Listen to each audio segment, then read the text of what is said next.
Welcome to the XY Advisor Podcast, a global community of financial advisors sharing and learning with one another to drive the positive evolution of financial advice.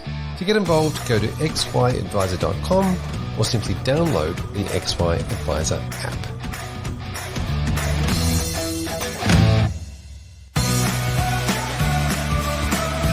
This podcast is proudly brought to you by Challenger. At Challenger, we want to help you ensure that your retiree clients can meet their retirement needs today and tomorrow. To access thought leadership, insights, and tips on retirement planning for your clients, head on over to challenger.com.au/XY.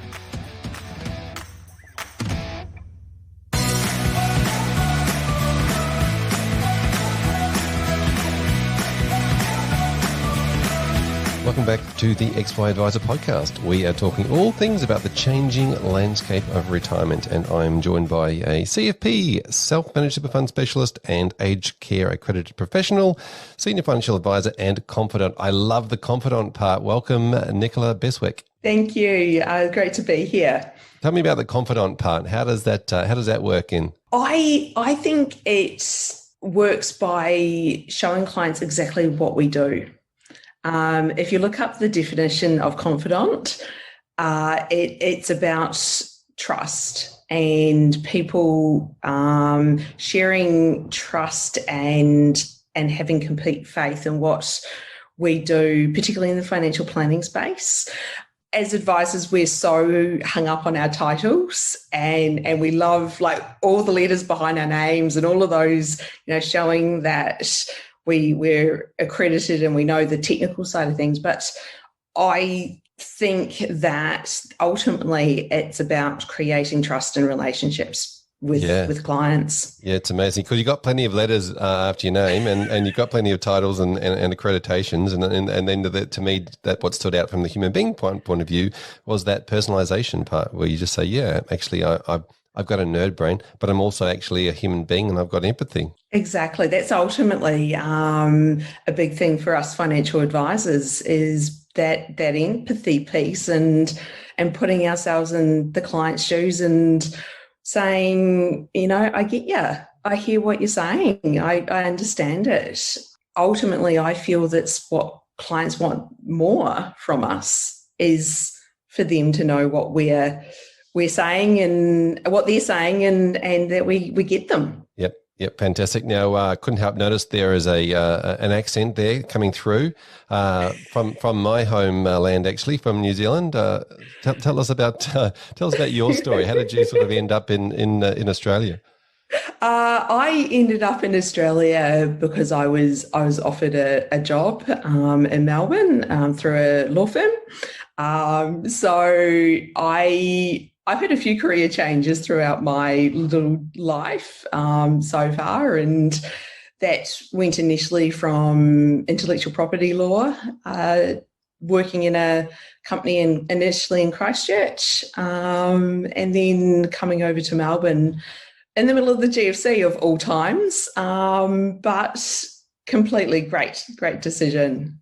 Yeah. So intellectual property law to financial planner. I guess this is probably moving towards your personal values and having a human connection with your clients versus just the legal side of things. That's right. I changed careers purely because I really saw the benefit that financial planners have for people. My change from law essentially into financial planning was quite random, but really has set me on a path to where I am now. It started with my dad. He was diagnosed with multiple sclerosis about the age of 55. He didn't fit the box. It took a lot of medical professionals to work out exactly what had happened with him, but that initial point of his diagnosis, it started with him losing essentially a lot of the use of his right side.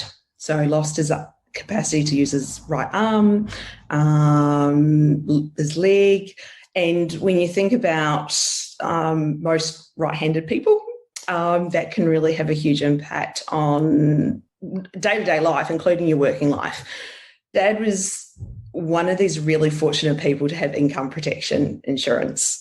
And that completely changed his outcome in terms of working. We know as financial planners the benefit of income protection, but to actually see that benefit someone, that's changed my thinking with looking after myself selfishly to start with.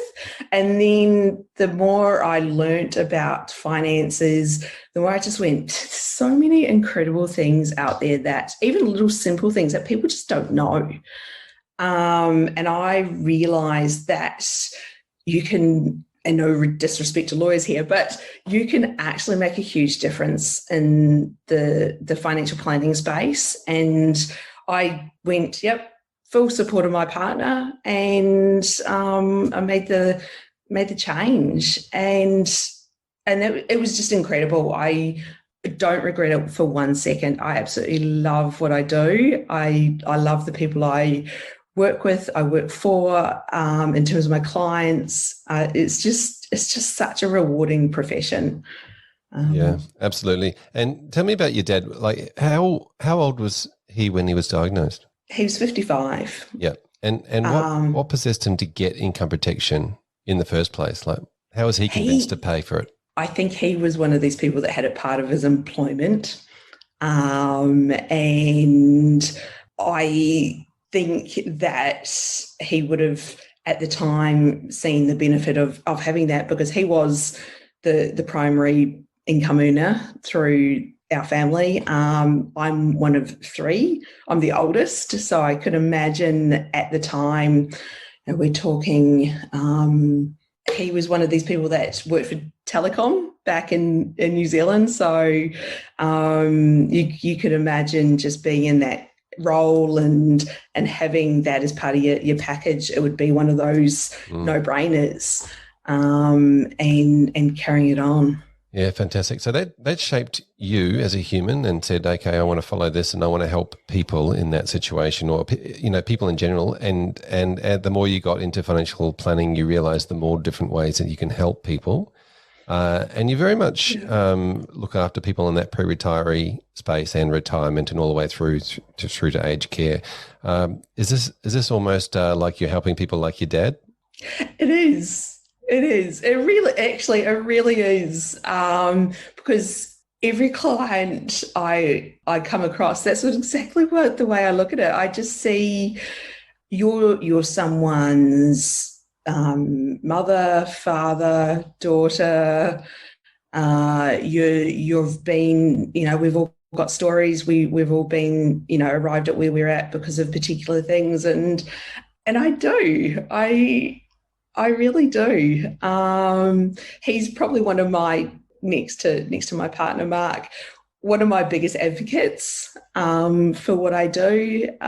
He is consistently liking everything I put on social media. He's always, that number one fan. Yeah, it's great having as your parent, as your biggest advocate, isn't it? Sitting there and and liking all your posts and sharing it. I guess it probably also helps that he's, he is the target market of your client base, and you can certainly relate to that. Now, talk to me about how you help your clients now. You sort of help them as they're coming in that pre-retirement space. Let's start there. What are you seeing in the clients that are coming in at the moment? I think a lot of them are quite overwhelmed with what to do and decisions to make. I have seen quite a number of people coming in wanting advice and not really knowing where to go and what decisions to make. A lot of them are finishing off work maybe sooner than what they anticipated. I had a gentleman a couple of weeks ago who contacted me purely because he was about to be made redundant, and he'd never really thought about it. He was one of these people that had always gone, I'm going to work until I die kind of thing. And then all of a sudden it dawned on him that he had to make some decisions. I see that as a common theme coming through, not only of someone who's been faced with retirement or redundancy, but that uncertainty, and particularly because there's so much in the media, that we get caught up with, what is the right decision for me, and how do I filter the noise that's around me. Yeah, that's interesting times, isn't it, at the moment, with that stopping work sooner than anticipated. I think we've talked about some stats in and around this series regarding the concept of people not retiring when they plan to retire. In fact, not very often do people actually retire on the day they plan to. This work scenario, I guess, in a situation where a lot of people, a lot of businesses are sort of up and down, a lot of people are finding themselves on the wrong side of that. Their occupation being one of the ones in the economy that's not being that's suffering, I guess you could say. How is that going with a lot of people? I mean, obviously, you mentioned there was a lot of uncertainty and worry and fear. I think a lot of people are also, for the first time, being very aware of how superannuation's impacted, and what superannuation actually means. A lot of people don't really pay attention to it until they're about to retire, or something's happened to a parent or a sibling. And then they start going, I've got to look at this. I've got to work out what generally is my largest asset that I've just contributed to is going to work for me. And then depending on what someone's situation is, there's a whole range of different asset mixes and investment returns, particularly with what we've seen in the last just over 12 months now. And I think people have started to sit up and take notice. Yeah. I was going to say that you sort of mentioned there that, and what comes to my mind when you're saying that is the trigger event. It's often there is an event that triggers this, and COVID in a way has been the trigger event for some people. It has. Trigger events happen to us all the time, all our clients all the time, death, divorce, injury. I've come across as well a lot of people who have been in unfortunate accidents, and particularly TAC. If someone can't work and they may be younger, those are the common ones. But then we have COVID, which completely has disrupted the way we live, the way we think about life, and then ultimately what happens from maybe an employment or retirement kind of position. And so are people coming to you early enough? No. That was a very definitive answer, wasn't it? I think it's absolutely, yeah. It's one of those things that it should have always been, 10 years ago. How do we change that from the public point of view? I think it's awareness.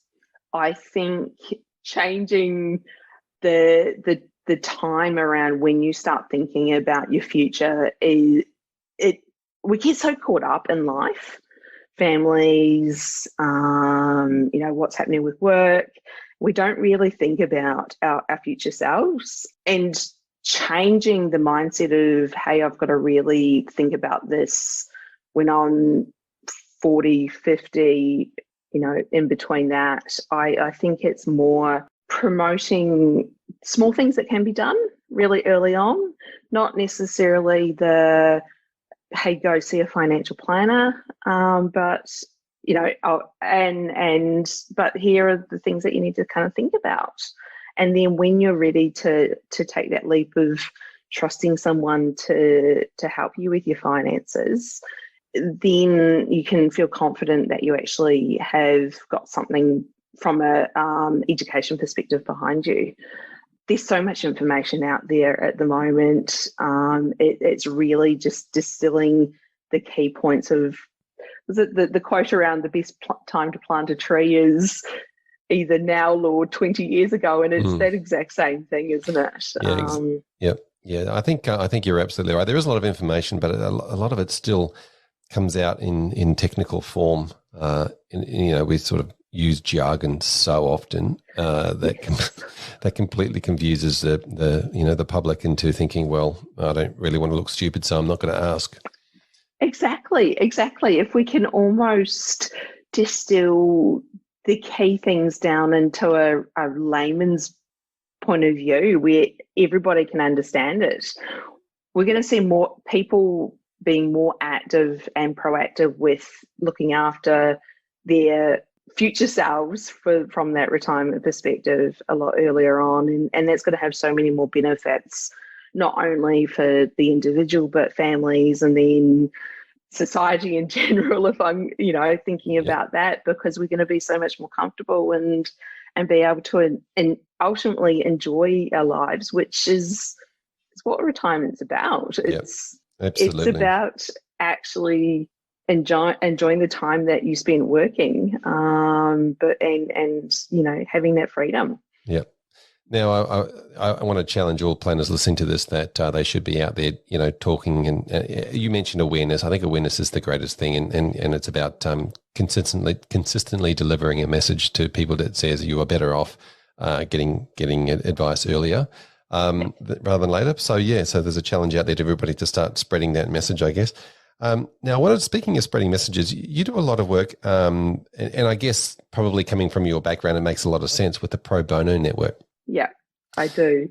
And also, you do a lot of work with them, whether it's videos or other things, and obviously that's spreading awareness and messages. So tell us about that. This is probably one of my equally exciting parts of what I do in the financial planning space. The Pro Bono Network, we help match people going through a health crisis. So specifically, we've aligned with multiple sclerosis limited and with advisors that want to give a little bit back to those clients. And I'm really fortunate to sit on the board and help with the overall messaging that we're doing from an advisor perspective. But I've also become really heavily involved in working with Multiple Sclerosis Limited and producing webinars, information sheets that we deliver to their clients to help understand and convey the messaging around what a financial planner can do. And the webinar series has just been fantastic because we got given case studies from MS themselves that defined the questions and comments of actual real life people. And we've built this webinar series that's based on each of those individuals and how an advisor helped them. Now, it was all completely fictitious. We did embellish a little bit to help convey the messaging. But it's incredible because you are starting on that education piece so much earlier, and particularly with MS, it's the way it impacts someone is completely unknown. You actually, I'm fortunate because Dad his MS journey has been pretty stagnant, and his symptoms haven't really deteriorated. But I've, through my journey, met people where they go downhill pretty fast, and I've got I've worked with a lady who 63 and has to use a walker.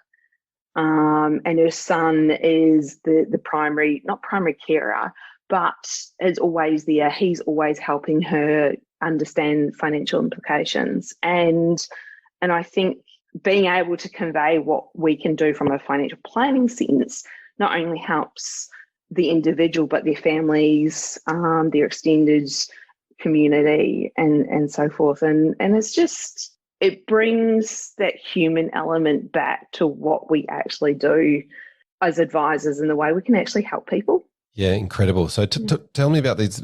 You do the webinars, they record them. So you sort of create a case study and you work out different ways that financial strategies might help this particular person. And obviously that's general information. It's about, that sort of stuff. But is that just sent to people that are diagnosed with MS? How's that distributed? It's so the webinars are live. which is always quite interesting. But it's great. They've got a great team at MS Limited who do this on a regular basis. The webinars are also recorded while we're presenting them live, and they're up on their homepage, along with a whole range of other types of information that someone can access. We're able to also send out, or they have the slides attached to the webinar as well, so people can view those and access that when they're reading or going through the material. And that's particularly important because with one of the biggest symptoms of MS is cognitive issues and cognitive processing. And a lot of the content, the purpose for having it recorded is to allow people to go back and listen to it again and digest it, because finance is complicated to start with. And to try and distill it for someone who has no cognitive issues is always a challenge. But then to try and convey that information to someone who is going through a world of other emotions, that's probably one of the great things about it. Yeah, and this is why I love recording these meetings and giving your client a copy of it, because that understanding is obviously a huge part of the new regulations, demonstrating that the clients understand. And if clients have got cognitive issues, then they could understand at a slower pace or a different way. Exactly. And it's brilliant because there's so many times that you have client meetings, and I know that one of the things that we have in the code of ethics is to get clients' consent and understanding, and they know what we're recommending. The reality is, how do you test that? And how do you actually make sure a client understands? And being able to give someone, the advice document, that's what we've got, but be able to convey the information in a different way by a recording or something like that just helps educate and make sure that we're going above and beyond what is now being asked of us from a financial planning perspective. Yeah, exactly. So talk to me about the pro bono itself, because I mean, obviously, people will probably be listening to this saying, "Well, how can we afford to give pro bono advice these days?" With the cost of financial advice for planners going up. You still have the overheads, you still have the liabilities, you still have the professional indemnity requirements, et cetera, et cetera. You still have the cost of producing a document if that's the way you're doing it. But tell us about that. How do you fit pro bono into or afford to pay pro bono advice? The one thing we ask of any advisor who's interested is to meet with only one client a year that comes through that network.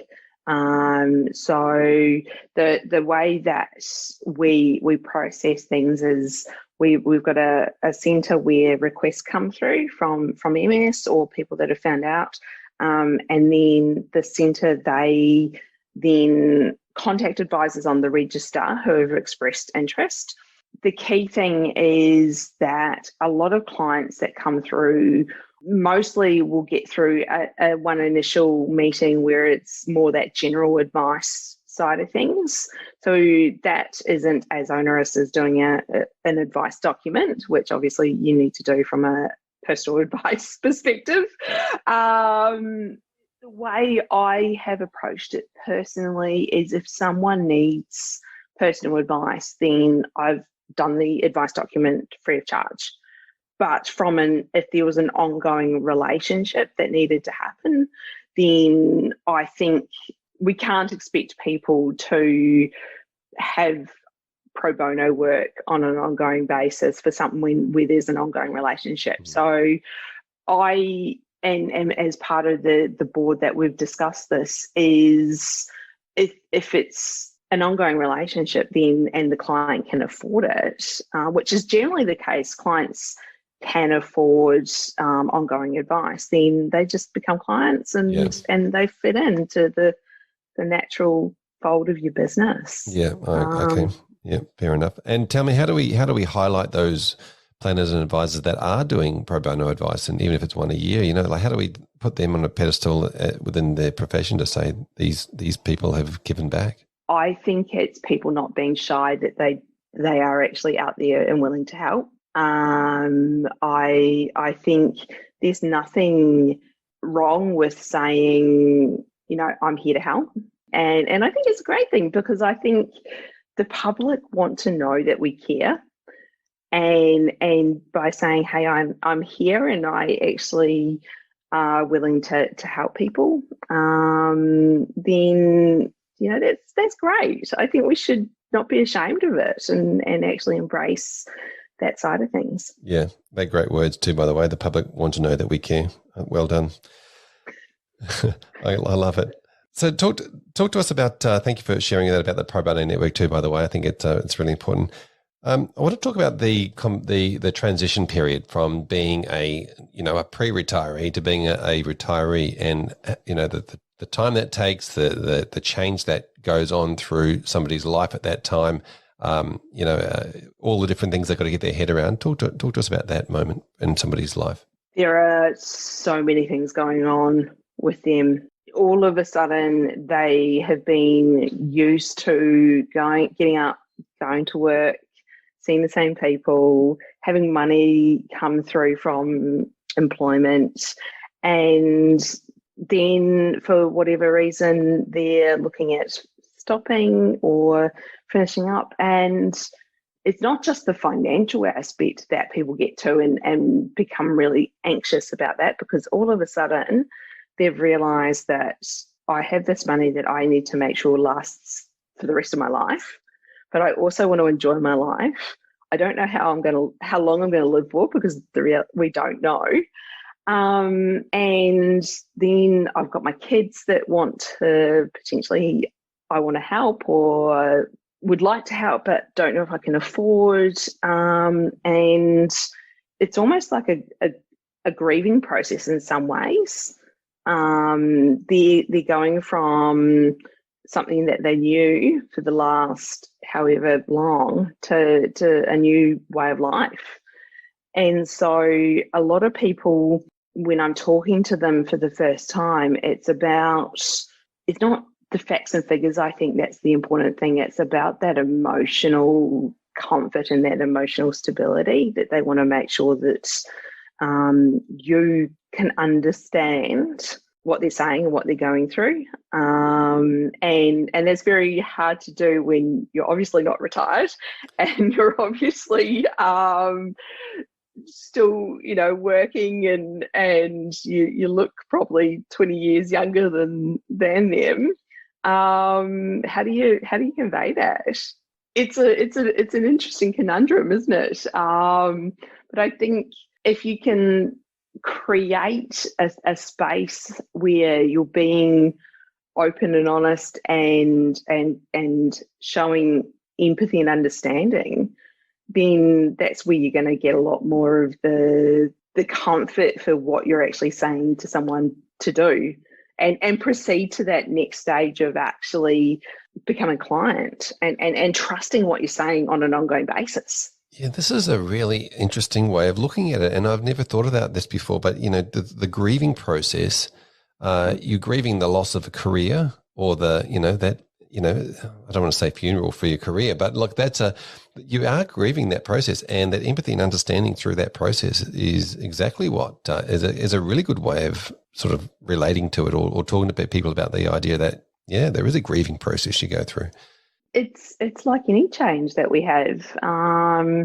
People like we attach a grieving process to people going through divorce, for example, and it is mourning the change or the loss, and whether someone's. It's interesting because people sometimes want to retire and they're ready to retire. But I still think it's that change of lifestyle, and humans are creatures of comfort and habit, and even if you want to stop work and you want to change that, then it's understanding that. It's understanding why someone's actually making these decisions or has to make a decision. Yeah. Well, it's an interesting way of looking at it. And I completely agree. There is a human behavioral element to this that's going to happen to every single human. So talk to us about the complexity at that time, because obviously this is a lot of concern around the complexity, around all these different options and confusion and anxiety that comes with this process. Talk to us about how that affects people's ability to make good decisions at this time. Making good decisions when someone's anxious and there's so much going on is just hard to start with. And then you're, as a professional, sitting in front of someone to explain all this technical jargon. It can become very overwhelming. And I think, someone's retiring and you're talking to them about starting an account-based pension with their superannuation and the benefits of that, and they're just looking at you going, what? What are you talking about? And it's taking that fear of the unknown away by conveying, we know the benefits of an account-based pension, but being able to convey that in those layman's terms. If we can do that, then that helps ease the anxiety and the emotional stress that someone's going through at that time. And another element to that, as I'm thinking about that situation, a lot of people may not even know if they've got enough money to live on, built up, through superannuation. They might be anxious because they might think they have to sell their home to fund their retirement. I think now technology has become our friend a little bit with that, because there's so many great resources out there that can help model out, but in a simplistic way, all of those unknowns. So I find doing a couple of projections, and we all love projections, but having something simple that shows that's what people, it gives them a little bit of certainty and comfort that they can hang on to, and particularly if you can account for things that they would like to do, like the once upon a time when we could all go overseas and all those kind of things. You factor those in, and then that helps people feel comfortable about spending their money. Yep. Or making decisions about their money to enjoy their life, because you get different people in different schools of thought around when they retire. They've got a lump sum of money through superannuation, for example. Some just go, yay, I'm going to go and spend it all, and that's great. Others go, I actually don't want to spend it. I know it's there, but I'm so scared to spend it that I'm not going to, and I'm not going to enjoy my retirement as a result. So I find having conversations around, what is that money for? Why have you worked X number of years and sacrificed a part of your wage to go into the system? What is it for? Why have you got that money? And if you take the non-financial reasons for retiring and explore those as part of a conversation or a series of conversations, I feel like that then creates a little bit more of acceptance around people going, hey, I am going to take that trip, and I am going to take 20, 30,000 out and go and enjoy that, because I may not be able to in 5 years' time.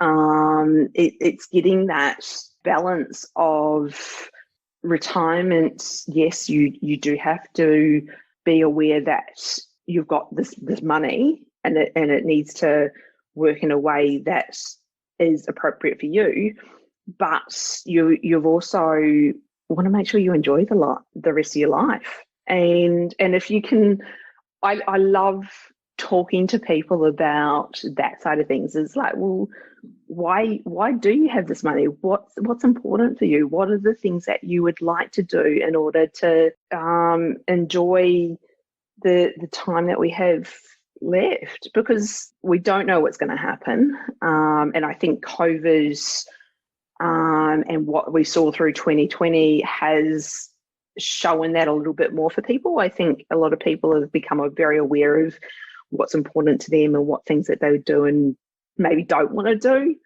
And if you have those conversations, it helps people be more at ease with spending money, and if you can integrate that information with projections, then it just helps, doesn't it? Yes. So there's obviously a huge balancing act going on between, ticking their mental state, their emotional state versus, yes, you are financially better off by doing this. And getting people to make decisions based on both of those aspects.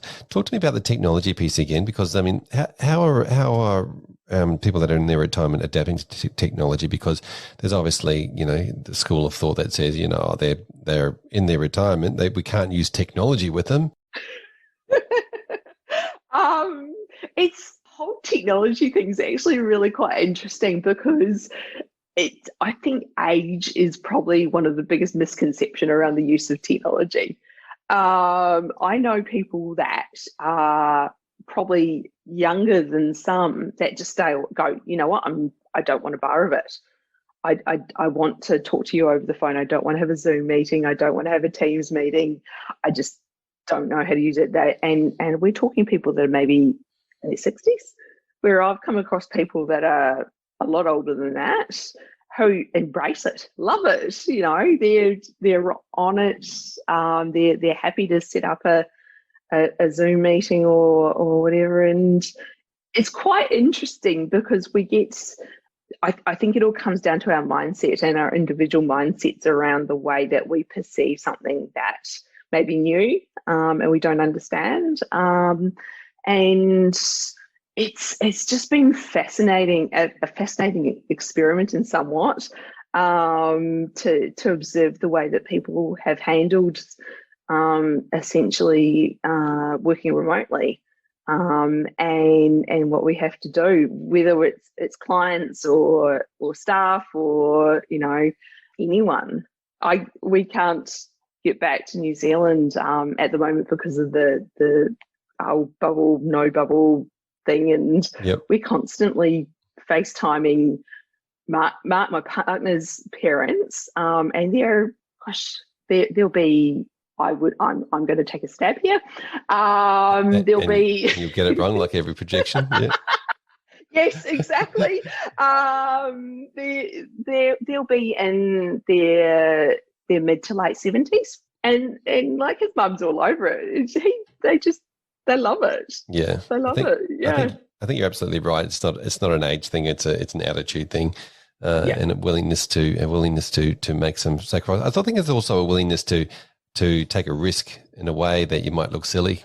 Every time you start using technology, there's always a risk that you might get it wrong or come across strangely. So if you're not prepared to take those risks, it might be harder for those types of people. But it's like anything, isn't it? Yep. Now, tell me about as your clients go through sort of towards that aged care side, maybe they're a bit less active. What are you seeing in that for those clients? How's that changing, or what's coming up for them? Generally, it's at that stage of life, it's more the children and the way a child or a family is dealing with that process. A lot of people heading into the aged care space, I put into two kind of camps almost. You've got a group that don't want to accept it and they don't want to know about it. Yeah. Where the second group they're making decisions and they're very aware of their situation and know what's going to happen. You have that type of aspect, and the way that a parent handles that then shows how the child's going to handle going through those decisions. If someone's a lot more pragmatic about what's actually going on and making decisions, it takes away that emotional stress that children, because ultimately the children are the ones making the helping make decisions at this stage. it makes it a little bit easier at such an emotional time.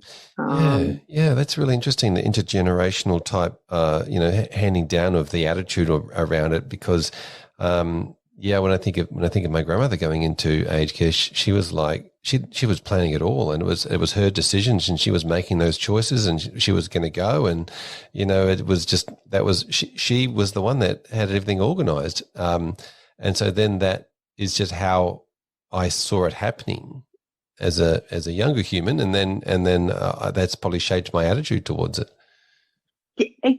Exactly. It's unfortunately, I think it's a not pleasant thing to go through, regardless of where you are within that spectrum of the family. I remember my grandparents when they were in a retirement home and then went into care.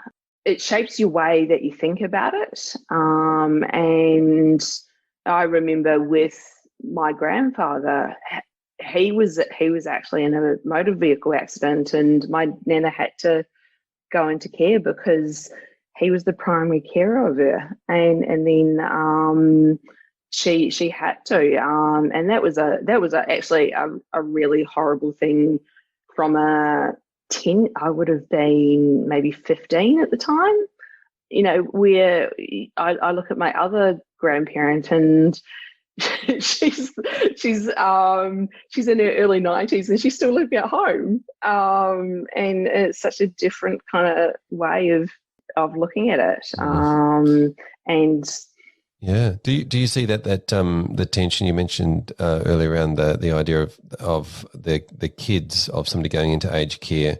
It's a struggling time for them as well. Is that something that the person that's going into aged care would certainly be concerned and worry about, the fact that their kids are fighting, or their kids have got there's tension, or there's different ideas around what's going to go on, and everyone's trying to make decisions, and everybody's at a intense moment? I think it depends on someone's capacity at that time and the reason they're going into care. Yeah.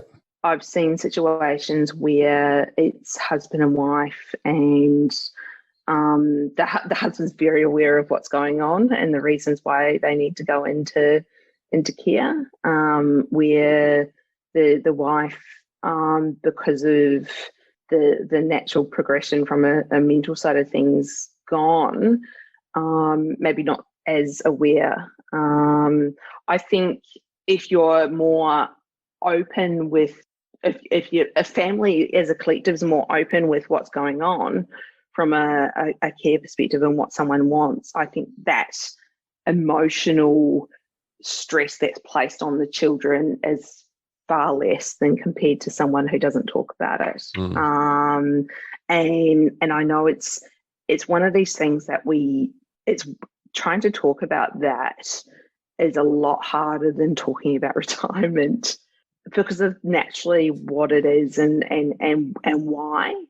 It's the same conversation, isn't it? It's the being aware earlier, planning for it, and understanding that that's probably a grieving process to go through. Exactly. It's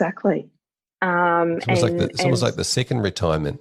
It is, isn't it? It is. And this is where I know particularly there's a lot of information out there around the different stages of retirement. And that is so true. And the grieving process is different people, isn't it? Yeah. So we're certainly breaking some new ground here. We should be talking from a psychology point of view how we're.